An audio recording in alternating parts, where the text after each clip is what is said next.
Deus querido, nós entramos na Tua presença. Em primeiro lugar, pedimos perdão das nossas falhas, dos nossos pecados e erros. Lamentamos, mas somos falhos e o Senhor sabe disso. E nós dependemos do Senhor para tudo. Passa do Teu sangue sobre nós. Venha ao nosso encontro e se manifesta com poder. Assuma o controle desta reunião e derrama unção sobre nós. Nós precisamos da Tua unção aqui.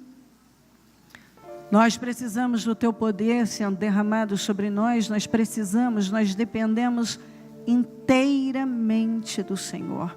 Eu consagro essa reunião para a honra e a glória do Teu nome. Que tudo seja feito para a glória do Senhor. Que possamos glorificar o Teu nome, adorando o Teu nome, ó meu Deus, nos doando, nos entregando de todo o nosso coração, porque é isso que o Senhor espera. Abençoa cada um, abençoa mentes e corações, abençoa todo o ministério Mudança de Vida, abençoa os templos, visita os templos, os líderes, o nosso povo em todo lugar, que a palavra seja pregada com responsabilidade, todas as pessoas que nos acompanham, visita cada uma agora. Ó meu Deus, onde estiver chegando o som da minha voz, que vidas estejam sendo honradas e abençoadas e que possam receber do Senhor grandemente nesta manhã de domingo, dia dos pais, e que nós nos sentimos felizes porque estamos aqui reunidos em um só espírito, um só pensamento, como diz a sua palavra, para adorarmos a Tua face. Nos cubra com Teu sangue, coloca anjos poderosos ao nosso redor, abençoa o trabalho, fala, receba a nossa adoração, se manifesta aqui. O Senhor sabe que nós dependemos inteiramente do Senhor. Se não estiver aqui não tem sentido, se não se fizer presente não tem sentido. É o Senhor que dá sentido a tudo, é o Senhor que faz toda a diferença. Tudo que vamos fazer, que possa glorificar o Teu nome. E que todas as pessoas que estão conosco sejam imensamente abençoadas. Assuma o controle do trabalho. Fala. Ó Deus, a unção vem do Senhor, o poder vem do Senhor. Então eu peço unção, graça, favor. Eu peço a Tua proteção, eu peço os Teus anjos acampados, eu peço que a Sua glória seja manifesta, eu peço, meu Deus, que possamos tocar na Sua presença, eu peço que o Senhor seja conosco.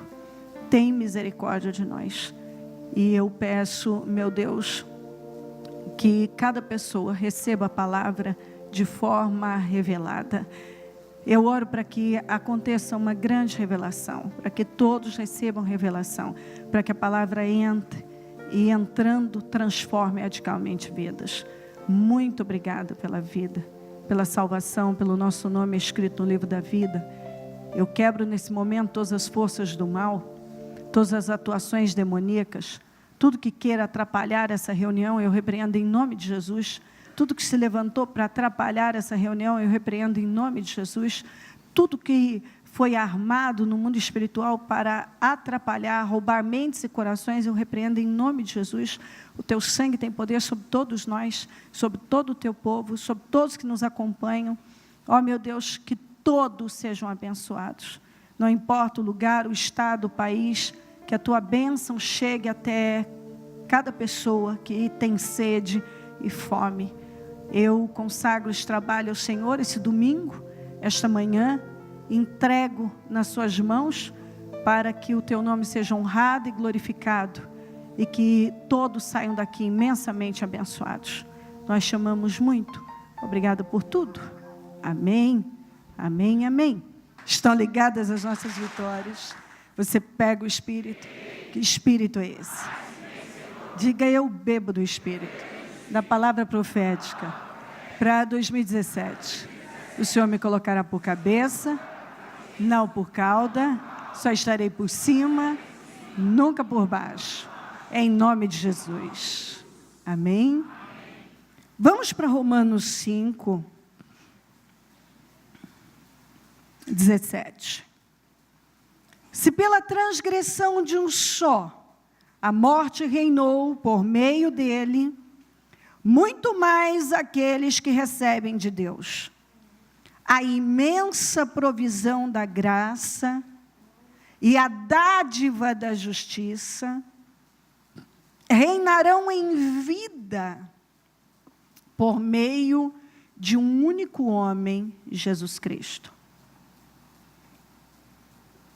Eu tenho falado bastante sobre essa palavra, porque eu sei que se você receber, vai fazer toda a diferença na sua vida. Quando você recebe, você honra o Senhor. Tudo que você recebe, porque você crê que foi conquistado na cruz, você honra o Senhor. E quando você reina, a doença não reina. Quando você reina, a morte não reina. Quando você reina, os vícios não reinam. Quando você reina, o pecado não reina. Quando você reina, o diabo não reina. Mas como é que isso acontece? Quando você crê que pelo pecado de Adão, pelo pecado de Adão, a maldição entrou, a morte entrou. Quando Jesus foi à cruz, Ele pagou mais, Ele fez mais do que era necessário. Então, aquilo que, digamos assim, vamos usar essa expressão, que momentaneamente Deus havia perdido com o pecado do Adão, toda honra, toda glória, e agora o diabo passou a ter poder sobre o homem. Quando Jesus foi à cruz, Ele pagou muito mais. E você precisa ter essa consciência viva dentro de você, da simplicidade do Evangelho. O que não tem nenhuma complicação, o que complica são as regras e os regulamentos que os homens vão colocando. Porque quando você vai lendo sobre Jesus, você não vê complicação nenhuma. Consequentemente, assim como uma só transgressão resultou na condenação de todos os homens, assim também um só ato, diga um só ato, de justiça, resultou na justificação, que traz vida a todos os homens. Um ato de transgressão resultou em condenação, mas um ato de justiça resultou em justificação, traz vida a todos os homens. Logo assim, como por meio da desobediência de um só homem, muitos foram feitos pecadores. Assim também, diga assim também, por meio da obediência de um único homem, muitos serão feitos justos. Digamos que eu devo para alguém. Então, quando eu encontro com essa pessoa, então eu devo para o Ailton, para o pastor Ailton. Eu prometi pagar para ele, eu prometi que ia pagá-lo, já tem mais ou menos um mês eu não consegui. O que começa a acontecer? Eu encontro com ele, eu fico sem graça, não é? Não é assim? Então, eu encontro com ele, eu fico sem graça, porque eu não paguei. Eu não acertei com ele. Mas aí, o Guilherme endinheirado, está aqui o Guilherme, ele fica sabendo da minha dívida, e ele não me quer mais vivendo essa situação.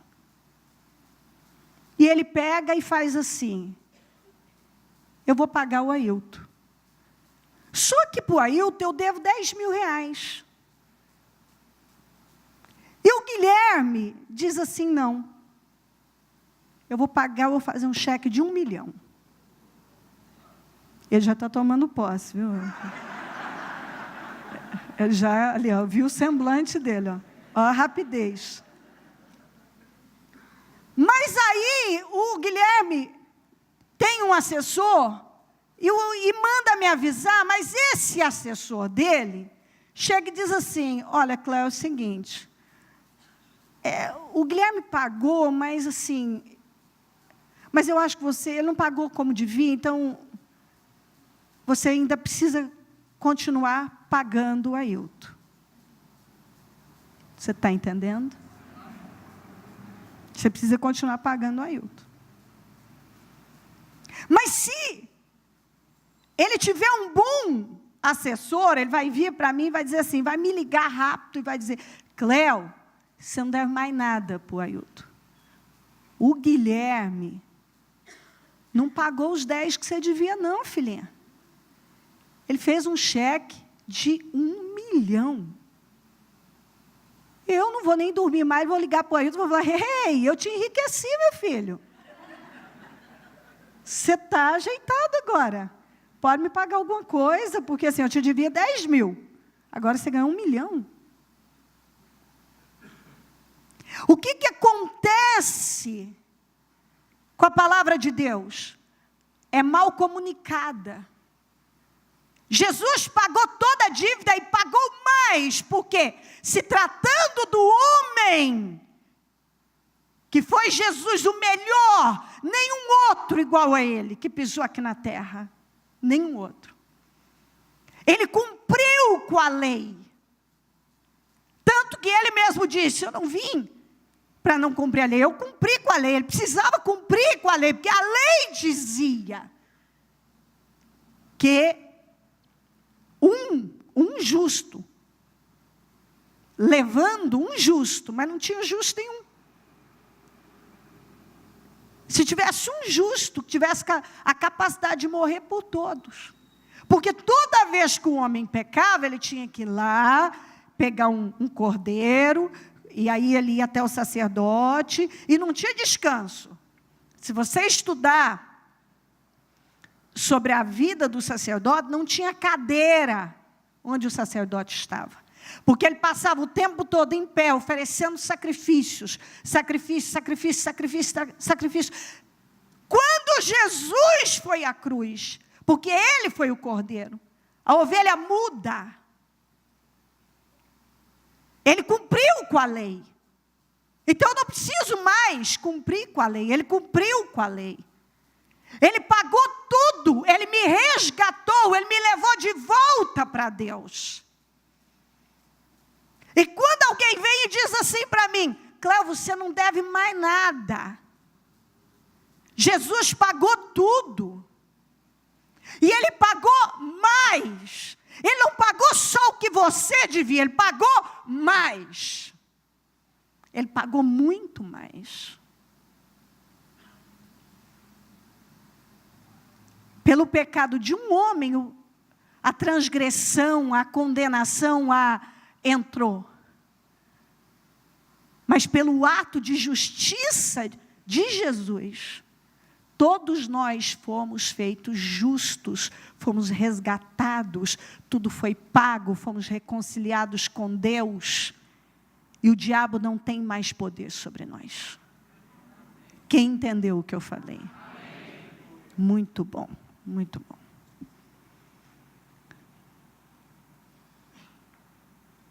Lucas 5, 4 a 11. Tendo acabado de falar, disse a Simão: vá para onde as águas são mais fundas, e a todos lancem as redes para a pesca. Simão respondeu: mestre, esforçamo-nos a noite inteira, não pegamos nada. Mas porque és tu quem está dizendo isto, vou lançar as redes.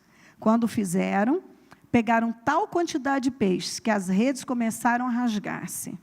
Então, fizeram sinais aos seus companheiros no outro barco, para que viessem ajudá-los, e eles vieram, e encheram ambos os barcos, ao ponto de começar a afundar. Quando Simão Pedro viu, prostrou-se aos pés de Jesus, e disse: afasta-te de mim, Senhor, porque sou um homem pecador. Pois ele e todos os seus companheiros estavam perplexos com a pesca que haviam feito, como também Tiago e João, os filhos de Zebedeu, sócios de Simão. Jesus disse a Simão: não tenha medo de agora em diante você será pescador de homens. Eles então arrastaram seus barcos para a praia e deixaram tudo e o seguiram. Por que ele foi capaz de fazer isso? Pelo que ele viu. Às vezes a gente se prende. Vamos puxar um pouquinho o ladrão da cruz, para eu seguir aqui. Ele estava insultando junto com o outro. Os dois estavam insultando. Aí, de repente, um parou. E ele disse para o Senhor: Senhor, lembra-te de mim quando entrares no teu reino. Ele não disse: Senhor, me perdoa disso, me perdoa daquilo. Não estou dizendo que você não tem que pedir perdão, não é nada disso. Eu estou dizendo a simplicidade, veja a simplicidade. Senhor, lembra-te de mim quando entrares no teu reino. O que Jesus disse para ele? Não, primeiro você tem que descer daqui e ir lá consertar todos os erros que você fez. Aquele homem não podia mexer mais o pé, nem uma mão. Acabou para ele. Fim da linha. Ele disse para Jesus: lembra-te de mim quando entrares no teu reino. Qual foi a resposta do Senhor? Você tem que descer daqui, ir lá fazer isso, aquilo. Ou disse: hoje mesmo você vai estar comigo no paraíso. Hoje mesmo. Você vê a simplicidade? Você vê que não tem nada que está, nesse momento, o Senhor não colocou nada entre ele e aquele malfeitor. Não tinha nenhuma regra, nenhum regulamento, não havia nada disso. Aquele homem creu. Só que ele não disse: eu creio. Ele disse: lembra-te de mim. Foi recebido da mesma maneira. Ele recebeu a bondade do Senhor na vida dele. Porque ele ouviu do Senhor com uma voz amorosa: hoje mesmo você vai estar comigo no paraíso. Aqui, no que eu li para você, o que veio primeiro? Porque o Pedro disse assim, quando Pedro viu isso, prostrou-se aos pés de Jesus e disse: afasta-te de mim, Senhor, porque sou um homem pecador. O que veio primeiro? O arrependimento ou a bondade de Deus na vida dele? Não, mais alto. Que você me responde? Veio primeiro o arrependimento ou a bondade de Deus? A bondade de Deus ou o arrependimento? O que ele viu primeiro? O que aconteceu primeiro?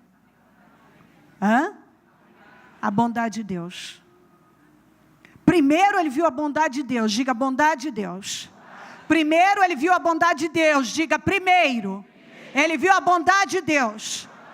Então, quando você recebe a bondade de Deus, a bondade de Deus te leva ao arrependimento. Cada dia que passa, e estudando a palavra, mais eu vejo, e mais me certifico de forma convicta, que o caminho é tão simples, basta você focalizar Jesus. Você recebe a bondade do Senhor, e então você se arrepende. Sempre a bondade de Deus vem primeiro. Quando eu recebi o Senhor Jesus como meu Salvador, eu já contei isso, mas é muito interessante que alguém me levou, eu só fui pela cura do Murilo, ele estava com epilepsia, e era uma amiga da minha mãe, uma irmã de fé, e ela me pegou e me levou. Sabe quando uma pessoa vem, pega pela sua cintura e te leva para frente?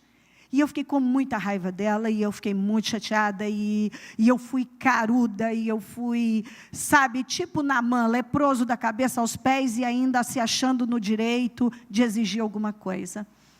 Você me pergunta, lá na frente, quando o pastor orou, eu me arrependi? Não. Lá na frente, quando o pastor orou, eu me abri? Não. Lá na frente, o que aconteceu? Eu fiquei remoendo o que a mulher tinha feito, e só dizia o seguinte: eu só quero a cura do Murilo. Quando passou uma semana, eu me dei conta que muita coisa tinha mudado. Uma coisa muito importante foi a paz que eu não tinha. Eu sentia como se fosse um buraco dentro do meu coração, é como se tudo fosse muito estranho, era um espírito de morte que me assolava. Eu recebi a bondade de Deus na minha vida. Eu vi a bondade de Deus com toda a minha arrogância, a minha teimosia, o meu coração duro, teimoso, orgulhoso. Eu vi a bondade de Deus na minha vida. E quando eu percebi que algo tinha mudado dentro de mim, que Deus havia me abençoado, que eu tinha um espírito de morte, era muito depressiva, desequilibrada, eu não tinha paz, e eu percebi que eu tinha passado uma semana diferente, foi quando eu caí de joelhos. E ali eu tive o meu primeiro encontro com o Espírito Santo, que foi quando eu me arrependi. E ali eu pedi perdão dos meus pecados, e ali eu pedi a misericórdia de Deus para a minha vida, e eu comecei a ter um relacionamento com o Senhor.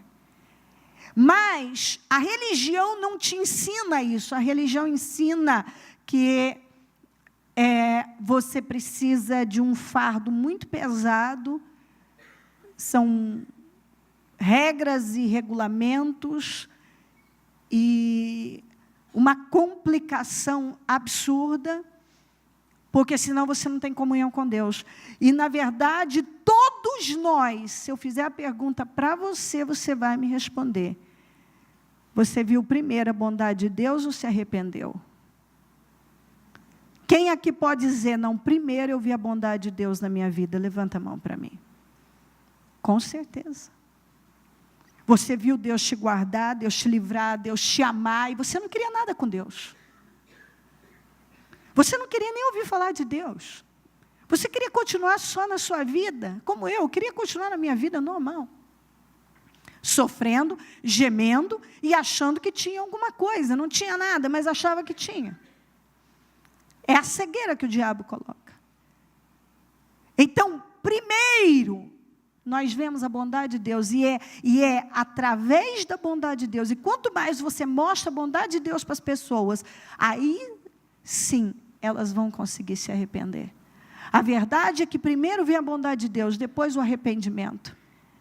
Primeiro vem a bondade de Deus, depois o arrependimento.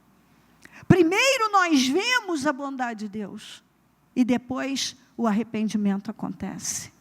E isso é muito importante, porque tira de você aquela dureza que a religião traz, e faz com que você esqueça toda a bondade de Deus para com você. Você esquece. E pesa sobre os outros. A Bíblia é escrita, ela foi escrita por assassinos. E a gente esquece disso. Moisés, que escreveu os 5 primeiros livros da Bíblia, matou um homem. Davi, que escreveu os Salmos, matou um homem. Paulo, que escreveu mais da metade do Novo Testamento, prendia, machucava e consentiu na morte de Estevão. Paulo se julgava a pessoa mais correta da face da terra e se agarrou a um monte de coisas que no final ele chamou como esterco. Ele, dito por ele mesmo, ele era o maior pecador. Mas ele não se via como pecador, porque ele era altamente religioso. E a religião esconde isso de você.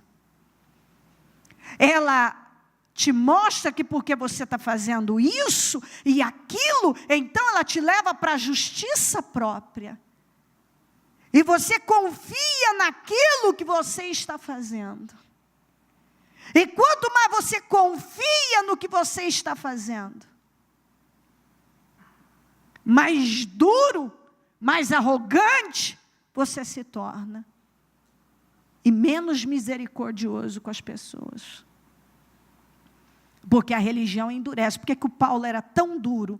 E depois o Paulo, que você lê as cartas de Paulo, você encontra ali esse homem falando de amor, de uma maneira que não parece, cadê aquele homem que estava lá, respirando ameaças contra o povo de Deus e pegando cartas para judiar do povo de Deus, para ter permissão para prender o povo de Deus. Ele vivia para isso, e ele fazia isso em nome de uma fé. Então você percebe que muitas pessoas, elas vivem duras, rígidas, arrogantes, elas estão seguras naquilo que elas fazem, elas pesam a vida dos outros, é onde elas julgam, elas criticam, elas não têm misericórdia, e normalmente essas pessoas são religiosas. Quanto mais religiosa, quanto mais regra e regulamento, mais orgulhoso. Porque é isso que a justiça própria traz. Uma arrogância, um orgulho, e faz você confiar nas suas obras. E a Bíblia diz que as nossas justiças são como trapos de imundícia. Você pode fazer um monte de coisas, e ainda assim, nada disso é capaz de realmente te levar a relacionar com Deus. Então, quando nós entendemos que não tem a ver comigo, mas tem a ver com Jesus, eu recebo o sacrifício do Senhor, tanto que ali onde o sacerdote ficava oferecendo os sacrifícios, não tinha uma cadeira. Quando Jesus veio, e ele veio e assumiu a posição de sumo sacerdote, a Bíblia diz que quando ele terminou, que ele subiu, ele se assentou à direita do Pai. Ali ele estava dizendo, tudo que tinha que ser feito, já foi feito. Quem está entendendo o que eu estou falando? Muito bom. Lucas 7,36. Convidado por um dos fariseus para jantar, Jesus foi à casa dele e reclinou-se à mesa. Ao saber que Jesus estava comendo na casa do fariseu, certa mulher daquela cidade, uma pecadora, trouxe um frasco de alabastro com perfume e se colocou atrás de Jesus, a seus pés, chorando, começou a molhar-lhe os pés com suas lágrimas. Depois os enxugou com seus cabelos, beijou-os e ungiu com perfume. Essa posição é porque, num jantar tradicional em Israel, se você for para um jantar tradicional ao modo de Jesus, então as mesinhas são baixinhas, então eles colocam ali um tapete ou algumas almofadinhas, e você senta sobre o seu joelho, então os seus pés ficam lá atrás. Ela veio por trás dele, e estava só os pés à mostra. Aqui nós vemos, à medida que lemos, que com certeza essa mulher, ali o que ela estava fazendo foi como um ato de muita gratidão.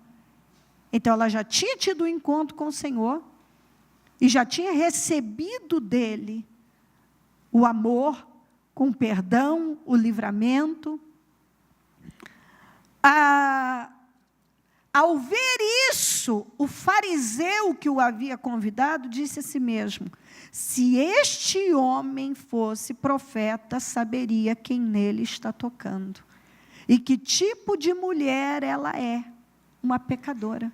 Se ele fosse profeta, então ele não deve ser profeta coisa nenhuma, porque se ele fosse um profeta, ele não deixava essa mulher imunda tocar nele. Essa é a visão da religião. Essa é a visão da religião. Se ele fosse de Deus, ele não deixaria essa imunda tocar nele. Então lhe disse Jesus: Simão, tenho algo a dizer a você. Dize, mestre, disse ele. 2 homens deviam a certo credor, um lhe devia 500 denários e o outro 50. Nenhum dos que tinha com ele, dos dois, tinha com que lhe pagar. Por isso perdoou a dívida a ambos. Qual deles o amará mais? Simão respondeu: suponho que aquele a quem foi perdoada a dívida maior. Você julgou bem, disse Jesus. Em seguida virou-se para a mulher e disse a Simão: vê essa mulher? Entrei em sua casa, mas você não me deu água para lavar os pés. Ela, porém, molhou os meus pés com as suas lágrimas e os enxugou com seus cabelos. Você não me saudou com um beijo, mas esta mulher, desde que entrei aqui, não parou de beijar os meus pés. Você não ungiu a minha cabeça com óleo, mas ela derramou perfume nos meus pés. Portanto, eu digo, os muitos pecados dela lhe foram perdoados, pois ela amou muito. Os muitos pecados foram perdoados, pois ela amou muito.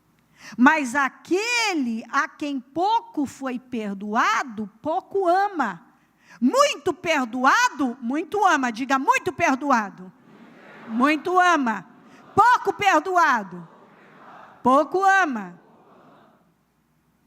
Então, não é que ela amou primeiro, ela foi perdoada, e porque ela foi perdoada, e ela sabia da sua condição, e quando ela foi perdoada, aquele amor, a bondade do Senhor, fez com que ela se arrependesse e amasse Ele de tal maneira. Agora, a colocação do Senhor com Simão, foi para mexer com ele, porque quem foi pouco perdoado? Será que existe alguém na face da terra que foi pouco perdoado?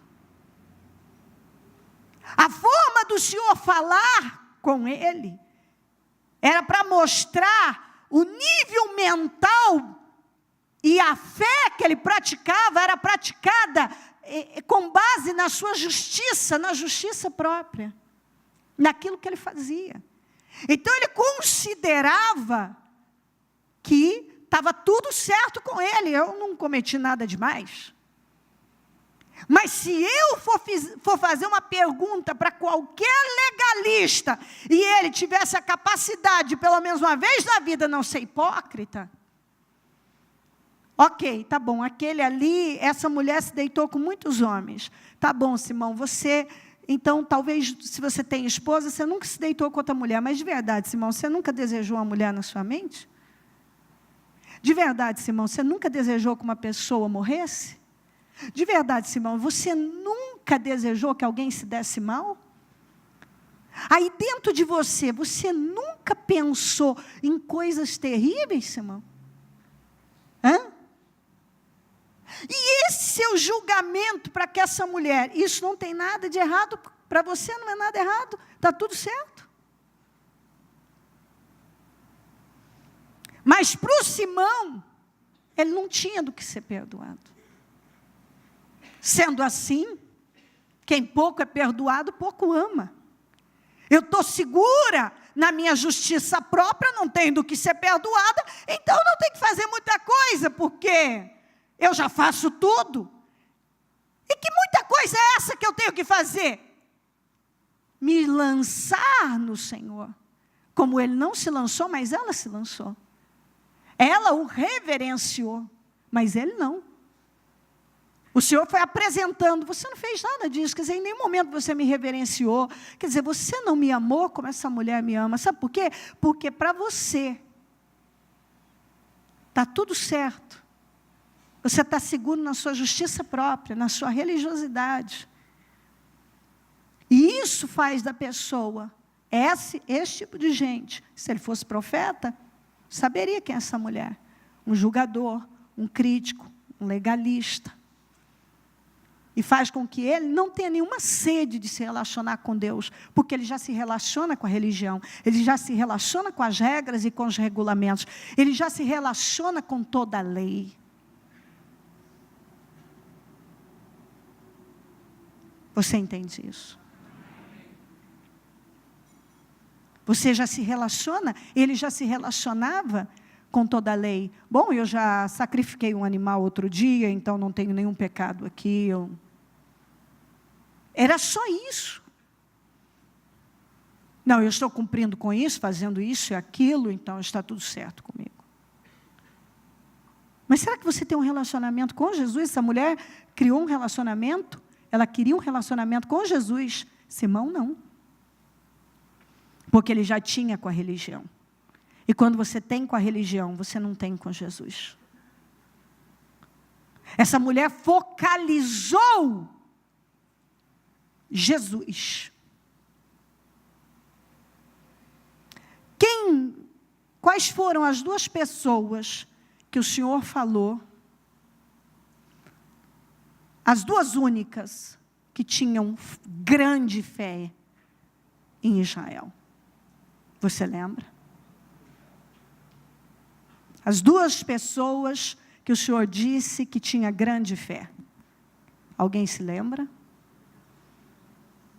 Daqui não dá para ouvir assim, falando... Solta um pouquinho. Ninguém lembra? Muito bem. Foi o centurião. Foi o centurião. Esse foi o primeiro. Um homem. E qual a mulher? A outra foi uma mulher, uma dona de casa. Você lembra? Não ouvi. Não. Também não, mas nós vamos ver. Mateus 8, 5 a 13. Entrando Jesus em Cafarnaum, dirigiu-se a ele um centurião, pedindo-lhe ajuda.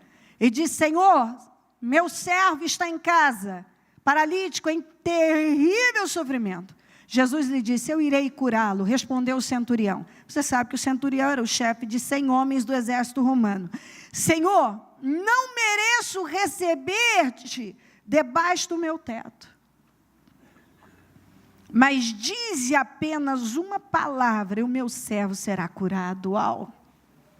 Pois eu também sou homem sujeito à autoridade, e com soldados sob o meu comando. Digo a um vá, e ele vai, e a outro venha, e ele vem. Digo a meu servo, faça isto, e ele faz. Ao ouvir isso, Jesus admirou-se e disse aos que o seguiam: digo a verdade, vamos juntos, não encontrei em Israel ninguém com tamanha fé. Em todo Israel, ele não encontrou ninguém com tamanha fé.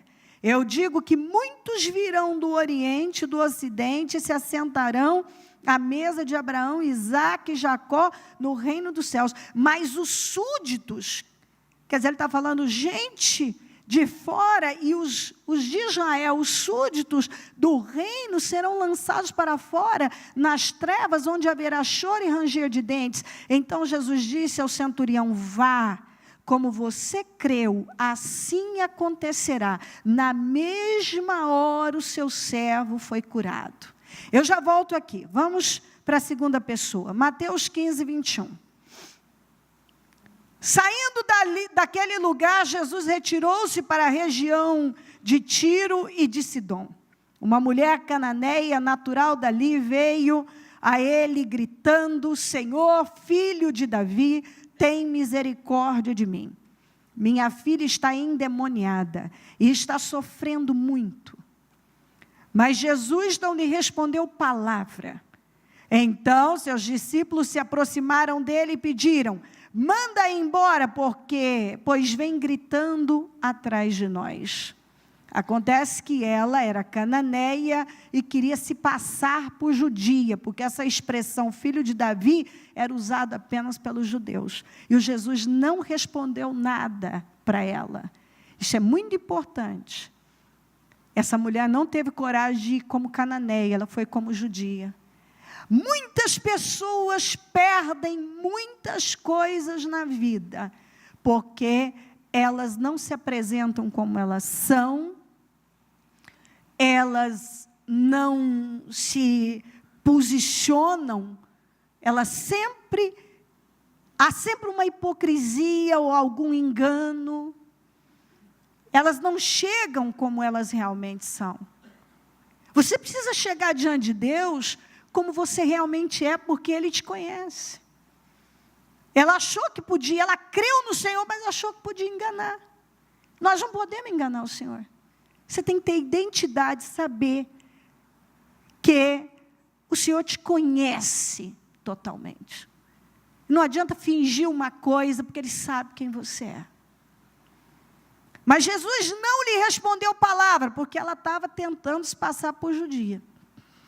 Então seus discípulos se aproximaram dele e pediram: manda ela embora, pois vem gritando atrás de nós. Ele respondeu: eu fui enviado apenas às ovelhas perdidas de Israel. A mulher veio, adorou de joelhos e disse: Senhor, ajuda-me. Ele respondeu: não é certo tirar o pão dos filhos e lançá-lo aos cachorrinhos. Disse ela: porém, sim, Senhor, mas até os cachorrinhos comem das migalhas que caem da mesa dos seus donos. Jesus respondeu: mulher, grande é a sua fé. Só esses dois ouviram isso de Jesus. Grande é a sua fé. Seja conforme você deseja. E naquele mesmo instante, a sua filha foi curada. Aí, o meu ponto é: qual o denominador comum entre os dois? Um era homem, outro mulher. Um soldado, a outra uma dona de casa. Por que somente esses dois ouviram isso de Jesus? Mulher, grande é a sua fé. Ou em todo Israel não encontrei uma fé como essa para o centurião. Porque os dois eram gentios. Eles não eram judeus. Os dois eram gentios.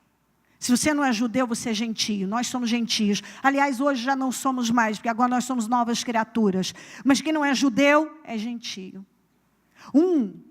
Ela era cananeia, ele era romano. Um centurião romano. Isso significa que eles nunca tiveram contato com a lei. Nunca sequer tiveram contato com os 10 mandamentos. Isso significa que eles não tinham nenhuma noção de nada disso. Mas o foco deles estava em Jesus. Não estava nem sequer naquela fé, porque talvez eles não tinham nem ideia daquela grande fé, mas eles tinham um foco em Jesus. Sabe quando a pessoa tem como foco Jesus, eles sabiam quem era Jesus. Sabe quando uma pessoa sabe quem é Jesus e ela focaliza Jesus, eles não olharam para eles olharam para Jesus. Eles não se apegaram a nada, não existia nenhum ranço dentro deles, nenhuma visão, nada que inutiliza as promessas de Deus na vida de muitas pessoas, porque a fé de muita gente, muitas vezes, é barrada, e muitos calam a fé, porque na verdade não tem consciência de Jesus, não estão olhando para Jesus, o homem que ele foi, o ser que ele é, o Deus que ele é, o que ele conquistou. À medida que eles não tinham nada disso dentro deles, nada voltado para a religião, nada que pudesse amarrá-los a alguma coisa, eles tiveram noção total do Senhor Jesus. Eles olharam para o Senhor. E quando eles olharam para o Senhor, para quem era Jesus, eles receberam. Tanto que tanto um como o outro reverenciaram o Senhor altamente. Ele disse: o senhor não é digno de entrar debaixo do meu teto, o centurião falou. E ela disse: até os cachorrinhos. Jesus falou com ela daquele jeito: não é bom tirar dos filhos para dar aos cachorrinhos. É, Senhor, mas até os cachorrinhos comem das migalhas que caem da mesa. Mulher, grande é a sua fé, porque nada a fez descrer. Nada. Ela tinha consciência de Jesus e de nada voltado para a religião. E isso é forte porque você vai lá para Nazaré, Jesus falou para aquele pessoal.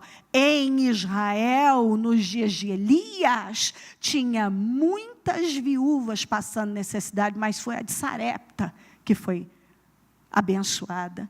E nos dias de Eliseu, tinha muitos leprosos, mas foi o sírio Naamã que foi curado, foi limpo da lepra. E aqui a mesma coisa, as duas pessoas que ouviram de Jesus, as duas únicas, que a fé era muito grande, eram gentios. Não tinham consciência nenhuma da lei, não tinham consciência nenhuma nem sequer dos 10 mandamentos, mas tinham consciência de Jesus. Tinham total consciência de Jesus. E quando você tem consciência de Jesus, e quando você agora sabe que toda a sua dívida foi paga, então, peraí, se a minha dívida, se o Guilherme pagou a minha dívida que eu tinha com Ailton, eu posso encontrar com o Ailton numa boa, não tem mais nenhum constrangimento. Se Jesus pagou tudo, se Ele me limpou, se foi consumado, Ele falou, está consumado. Então, eu não tenho que ter nenhuma consciência de culpa, condenação, pecado e acusação. Eu não tenho mais isso na minha vida. Eu posso chegar diante do Senhor, a qualquer hora, a qualquer momento, e falar com Ele, e ter consciência dEle, porque agora eu sei que não tem a ver comigo, tem a ver com Ele. Não sou eu, é Ele. Não é o que eu fiz, é o que Ele fez. Não é o que eu estou fazendo, é o que Ele já fez. Você entende isso? Quem está entendendo? Isso tem que entrar no seu espírito. Porque algumas pessoas ainda estão vivendo com esse constrangimento, como se ainda não chegam com confiança diante de Deus, porque eu ainda devo alguma coisa. Tem alguma coisa barrando o meu relacionamento com Deus. A única coisa capaz de barrar o seu relacionamento com Deus é você não ter dentro de você a consciência certa, que é a consciência de Jesus. A consciência do sacrifício da cruz.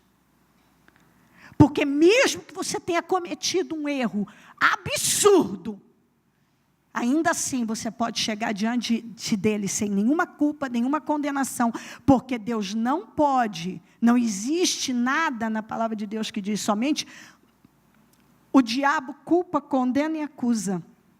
Deus não faz isso, o Senhor Jesus não faz isso, Ele não pode fazer isso, Ele não pode, até porque Ele levou sobre Ele a condenação. Como é que agora Ele vai te condenar?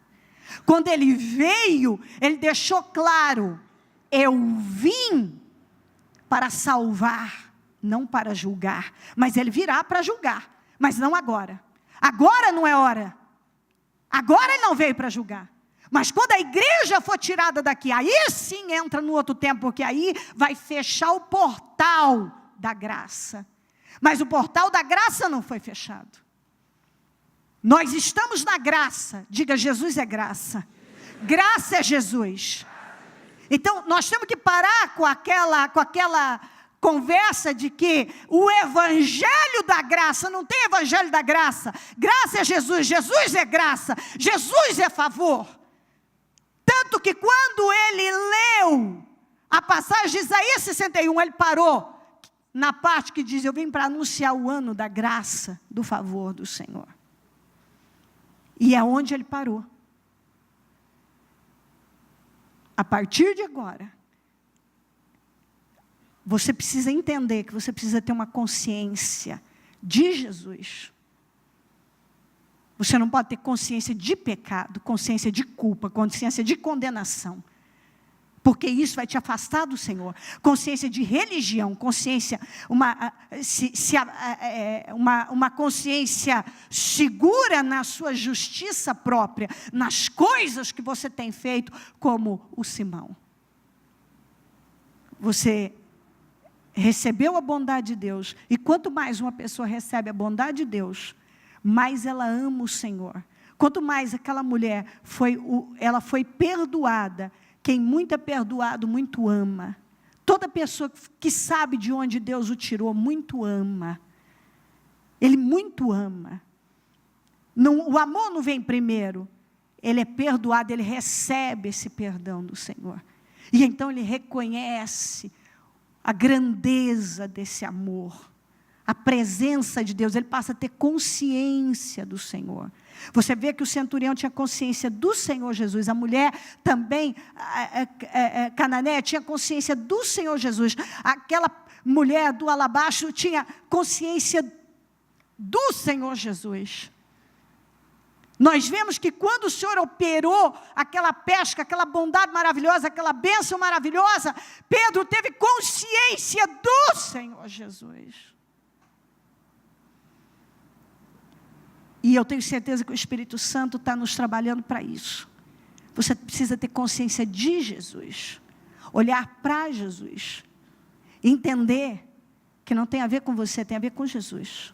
Não é você, é Jesus. Você olha para Jesus, você olha para a cruz, você olha para Ele. Você descomplica, você não se afasta mais dEle, você se aproxima dEle. E quando você entende isso, acabou a dureza. Inclusive para com as pessoas. Por que Paulo era tão duro com as pessoas? Por causa da lei. Você sabe que os 10 mandamentos foram escritos em tábuas de pedra. E está escrito exatamente isso. Que é para mostrar a dureza, a dificuldade. O homem não conseguiu cumprir com a lei, mas Jesus conseguiu. Foi o único que cumpriu com a lei. Nenhum homem conseguiu cumprir com a lei. Nenhum. Eles aumentaram as leis. Eles ampliaram as leis, as regras, mas não conseguiram cumprir com elas. Porque é isso que o ser humano faz. Quando ele se envolve somente com religião. Ele está sempre aumentando mais regras, e colocando mais regulamentos, mas ele mesmo não consegue cumprir. Ele mesmo não consegue fazer aquilo que realmente é preciso para ele ter comunhão. Ele mesmo não tem comunhão. Há sempre um vazio. Eu sou cristão de muitos anos. Eu pratico uma religião. E por que eu não tenho comunhão com Deus? Por que eu sou tão vazio? Porque você não tem consciência do Senhor. Você tem consciência da religião. Aqueles que tinham consciência da lei, consciência de tudo que é relacionado à religião, duvidaram de Jesus. A maioria. Somente esses 2. E que eram gentios, que não tinham consciência de lei, nem sequer dos 10 mandamentos. Não tinham consciência, a verdade é que eles não tinham nem consciência daquela fé, daquela grande fé que Jesus falou. Sabe quando a pessoa não tem? Ela simplesmente, eles tinham uma consciência tão viva de que Jesus era o Cristo. E eles creram nele. Eles não sabiam interpretar que aquela era uma grande fé, mas Jesus interpretou que era uma grande fé. Porque à medida que você olha para a cruz, você olha para Cristo, você tem consciência de Cristo. É de Cristo, você olha para Ele, você o recebe. Você passa a ter comunhão com Ele e a viver as promessas. Por que muita gente não tem vivido as promessas de Deus? Porque, na verdade, muitos dependem da justiça própria. Tem consciência somente de leis, regulamentos, de religião. Estão presos a tantas coisas. Aqueles 2 não. Eles não tinham nada disso dentro deles. Eles estavam limpos de tudo isso. Para mostrar que a religião, a justiça própria, as regras e regulamentos só impedem as pessoas de viverem a glória de Deus. Porque há tanta coisa lá dentro, que ao invés de aproximá-las de Deus, afasta-las de Deus. O Paulo vivia próximo de Deus? Não, ele nem conhecia Deus, mas ele tinha certeza que ele conhecia Deus, porque ele conhecia as regras, os regulamentos, porque ele era fariseu, porque ele tinha assim um currículo impecável, e diante da visão deles, invejável. Eu sou hebreu, da tribo de Benjamim, fariseu dos fariseus, meu pai foi fariseu. Foi circuncidado ao 8º dia, cumpridor da lei, zeloso pela lei. E no final ele disse, eu considerei isso tudo como esterco. Eu só quero, o que ele disse no final, no versículo de baixo, após ele dizer, eu considero isso tudo como esterco. Eu quero é conhecer a Cristo. Foi isso que ele disse. Eu considero tudo isso como esterco, eu quero é conhecer a Cristo. Ele disse, agora eu quero conhecer a Cristo, porque antes eu conhecia tudo sobre a religião. Eu me firmava em tudo aquilo que está voltado para a carne, na minha justiça própria. Mas eu não conhecia Deus. Ele não conhecia Deus. Ele consentia na morte de pessoas. Ele prendia, ele machucava pessoas, em nome de uma fé. Todo religioso é perverso. É difícil um religioso não ser perverso. Ele machuca as pessoas, ele acusa, ele condena. Ele apresenta um monte de regras e regulamentos que ele mesmo não consegue cumprir. Ele pouco ama, porque na cabeça dele, ele não precisa ser muito perdoado. Ele não teve muitos erros na vida dele. Mas aquela pecadora... E se Jesus fosse, se esse homem realmente fosse um profeta, ele saberia quem está tocando nele, ele não deixaria. Porque se ele fosse um homem de Deus, um homem de verdade, um tipo de mulher dessa não tocaria nele. Essa é a visão que a religião traz. E é por isso que muita gente não vive milagres. É por isso que poucos ouvem de Jesus, como o centurião e a mulher cananeia ouviram.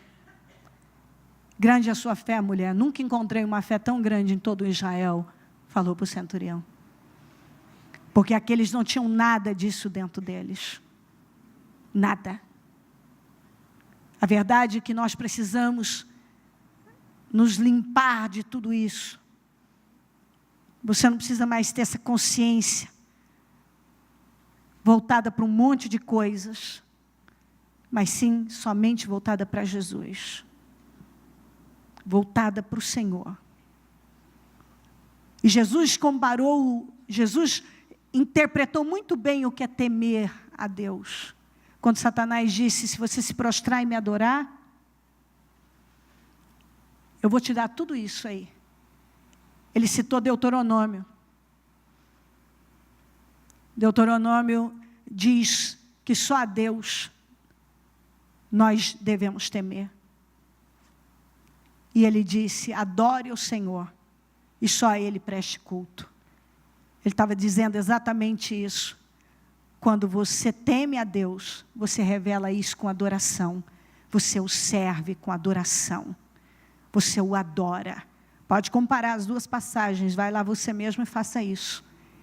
O Senhor não usou, Ele usou a passagem de Deuteronômio, mas traduzida em adoração. O temer, Ele interpretou, Ele traduziu, é a adoração. Quando você adora o Senhor, você tem consciência do Senhor, você o ama, você se volta para Ele, é Jesus, Jesus, eu tenho consciência de Jesus, Ele tem que estar no centro da minha vida, não tem a ver comigo, tem a ver com Jesus, eu não sou perfeito, Jesus é perfeito, eu erro, Jesus não erra, eu sou falha, Jesus não é falho, eu não posso me salvar, mas Jesus me salvou. Eu passo a ter consciência. Para Ele. Ele é o nosso Senhor que nós adoramos. Nós o adoramos. Você precisa ter consciência dEle. E sair daqui com algo definido dentro de você. Deus não está bravo comigo, Deus não está com raiva de mim, Deus não está virado contra mim. Deus não está contra mim. Eu não preciso de um monte de coisas que as pessoas dizem que eu preciso para ter um relacionamento com Deus. Eu preciso focá-lo. Eu preciso ter consciência dele na minha vida. Eu preciso me aproximar dele. E quanto mais eu me aproximar dele, mais eu vou me aproximar da santidade, da retidão, da integridade, da pureza. Quanto mais você se aproxima de Jesus, mais santo, mais puro, mais íntegro, mais verdadeiro você se torna. Quando você reina, a doença não reina, os problemas não reinam, o diabo não reina. Ele quer que você receba dele. Quando você recebe dele, você o honra. Você quer honrar Jesus? Receba tudo o que ele fez, tudo o que ele conquistou na cruz. Pegue o seu propósito e coloque-se em pé, por gentileza.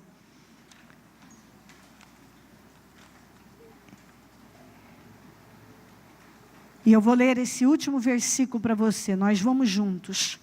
2 Coríntios 1:20. Vamos juntos. Pois, quantas forem as promessas feitas por Deus, tantas tem em Cristo o sim. Pois quantas forem as promessas feitas por Deus, sabe, todas as promessas que Deus fez, através de Jesus, você tem o quê? Um sim. Por isso, por meio dele, você tem o quê? O amém. Por intermédio de Jesus, você tem um sim. Se você vai a Jesus, você tem um sim, você tem um amém. É pronunciado por nós para a glória de Deus. É por intermédio de Jesus que a vida da pessoa é completamente mudada. É triste imaginar que muitos não têm vivido as promessas e elas têm se tornado ineficazes na vida deles, e até a fé de muitos já até morreu, porque em alguns não, mas não está no lugar certo, porque tem tanta coisa bloqueando. Mas quando você tira o olhar de tudo e coloca em Jesus, quando você tira de você e coloca em Jesus, quando você tira do problema e coloca em Jesus, quando você toca em Jesus, você toca a saúde. Quando você toca em Jesus, você toca a prosperidade. Quando você toca em Jesus, você toca todas as bênçãos. Quando você toca em Jesus, você toca as promessas. Diga: quando eu toco em Jesus, eu toco a vida. Quando eu toco em Jesus, eu toco salvação. Quando eu toco em Jesus, eu toco na cura. Quando eu toco em Jesus, eu toco na prosperidade. Então é isso, e aí você pode ir indo. Quando você toca em Jesus, tudo que você tem que fazer é tocar em Jesus. É crer em Jesus. É se livrar de tudo que ainda está dentro de você.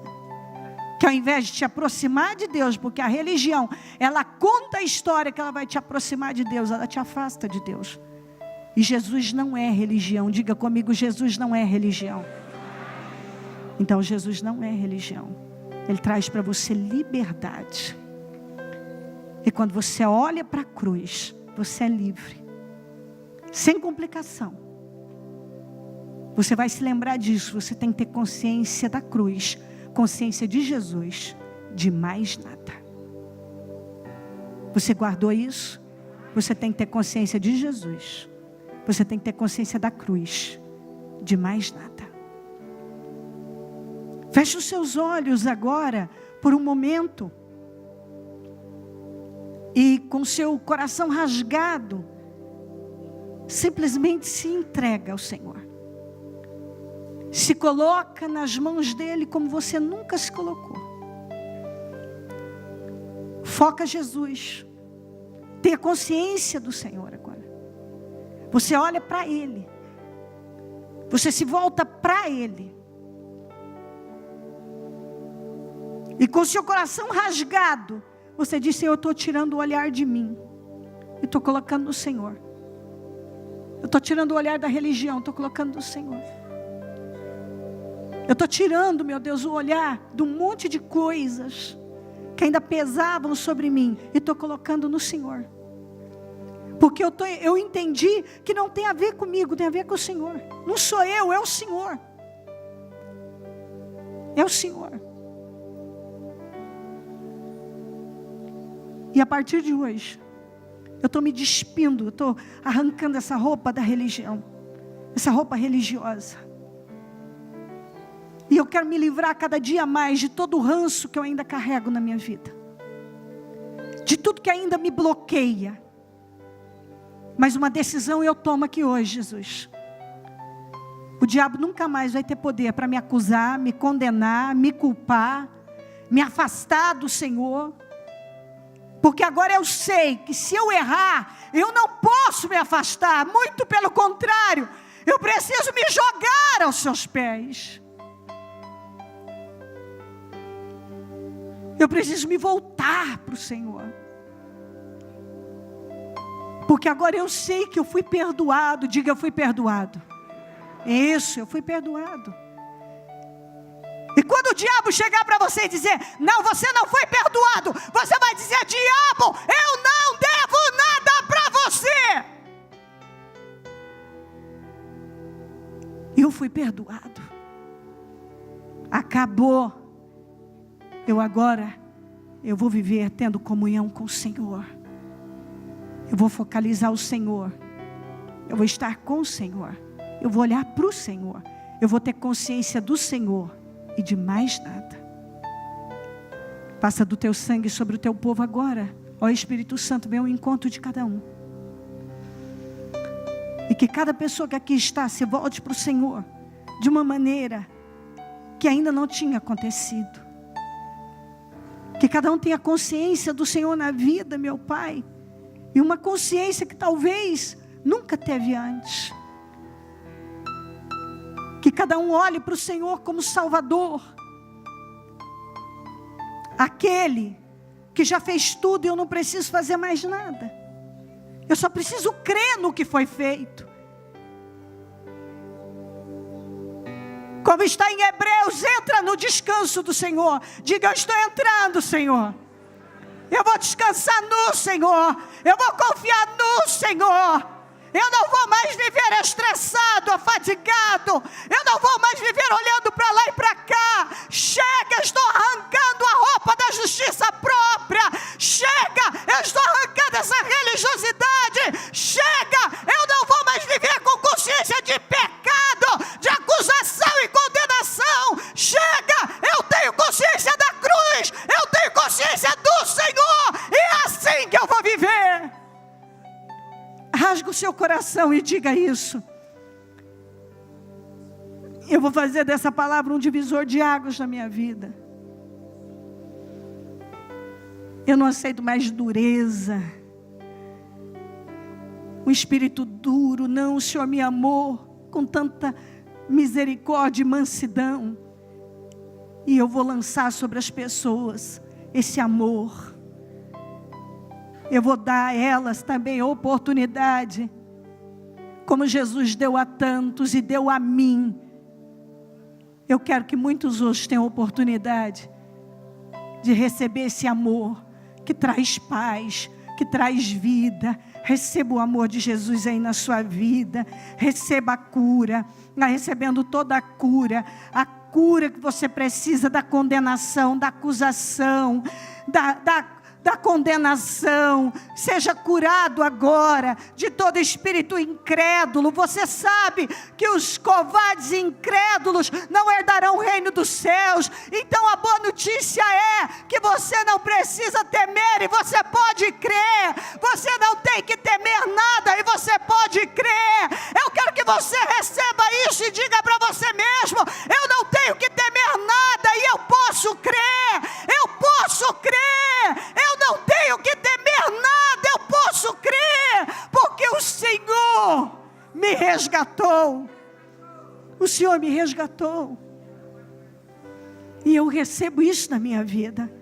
Chega de medo, chega de incredulidade, chega de temor, chega de carregar essa carga pesada, chega de viver com uma consciência religiosa, ou uma consciência que me pesa, que me separa do Senhor. Chega, a partir de hoje eu vou viver com o Senhor, eu terei um relacionamento com o Senhor, e a minha vida vai ser diferente. Ó Deus, que essa pessoa se volte para o Senhor, que ela tenha consciência do Senhor, que ela te conheça, que ela se relacione com o Senhor, que ela se aproxime do Senhor a partir de agora, que ela se entregue verdadeiramente, meu Deus, que ela tenha uma vida de comunhão, e uma comunhão íntima, um relacionamento íntimo e pessoal. Eu abençoo cada vida e cada propósito, meu Deus. Eu consagro ao Senhor e peço as definições, porque eu sei que a partir do momento que a vida espiritual de uma pessoa é restaurada, todas as áreas da vida dela serão também. Então, Senhor, eu peço uma restauração total na vida espiritual de cada uma. E eu sei que o espiritual sendo restaurado, todo o resto é restaurado. Restaura o espiritual. Restaura a vida espiritual, a comunhão, o relacionamento dessa pessoa. E tudo que ela colocou diante do Senhor, restaura, reconstrua, abençoa, coloca nas mãos dela. Eu abençoo o teu povo. Eu abençoo, meu Deus, nesse momento, para que nenhum saia da mesma maneira, mas que todos tenham se vestido dessa mensagem e que possam viver de uma forma completamente diferente e transformada daqui para frente. Que essa pessoa saia com isso no espírito dela, que ela tem que ter consciência do Senhor na vida dela, que é isso que importa, ela olhar para o Senhor, ela olhar para a cruz, ela ter a consciência de que o Senhor pagou tudo, ela está livre, ela só tem que receber esse amor. Eu abençoo o teu povo agora, meu Deus, em nome de Jesus Cristo, e declaro vitórias e mudanças na vida de cada um, e grande progresso de agora em diante, em nome de Jesus, em nome de Jesus Cristo. Amém, amém, amém.